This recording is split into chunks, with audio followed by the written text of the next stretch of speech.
ഒരു കാലത്ത് പ്രതിരോധ സാമഗ്രികൾക്ക് വിദേശ രാജ്യങ്ങളെ ആശ്രയിച്ചിരുന്ന ഇന്ത്യ ഇന്ന് സ്വന്തം ആയുധങ്ങൾ നിർമ്മിക്കുകയും കയറ്റുമതി ചെയ്യുകയും ചെയ്യുന്ന ഒരു ആഗോള ശക്തിയായി മാറിക്കൊണ്ടിരിക്കുന്നു. ഈ മാറ്റത്തിന് പ്രധാന കാരണമായത് പ്രതിരോധ ഗവേഷണ വികസന രംഗത്ത് നടത്തിയ നിർണായകമായ മുന്നേറ്റങ്ങളാണ്.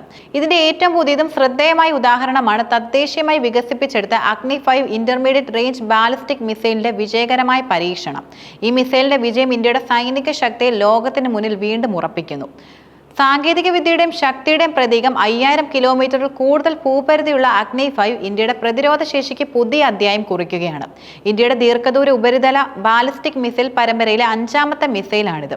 ഇതിനു മുമ്പ് അഗ്നി 1, അഗ്നി 2, അഗ്നി 3, അഗ്നി 4 എന്നിവ വിജയകരമായി വികസിപ്പിക്കുകയും പരീക്ഷിക്കുകയും ചെയ്തിട്ടുണ്ട്. അഗ്നി 5ന്റെ സവിശേഷതകളും നിരവധിയാണ്.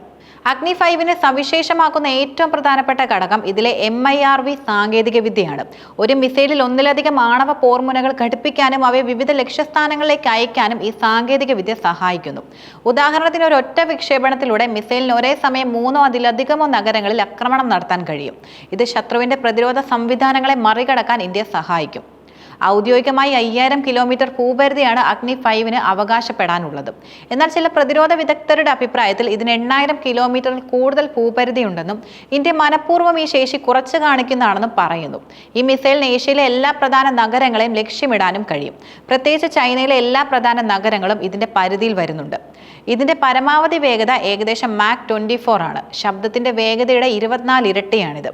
ഈ വേഗത കാരണം ശത്രുവിന് ഇതിനെ തടയുക എന്നതും ഏറെക്കുറെ അസാധ്യമാണ്. അഗ്നി 5 ഒരു സീൽഡ് കാനിസ്റ്ററിൽ നിന്നാണ് വിക്ഷേപിക്കുന്നത്. ഈ സാങ്കേതിക വിദ്യ വിക്ഷേപണത്തിനുള്ള സമയം കുറയ്ക്കുന്നു. കൂടാതെ മിസൈലിന്റെ ആയുസ് കൂട്ടുകയും കഠിനമായ കാലാവസ്ഥയിൽ നിന്ന് സംരക്ഷിക്കുകയും ചെയ്യുന്നു.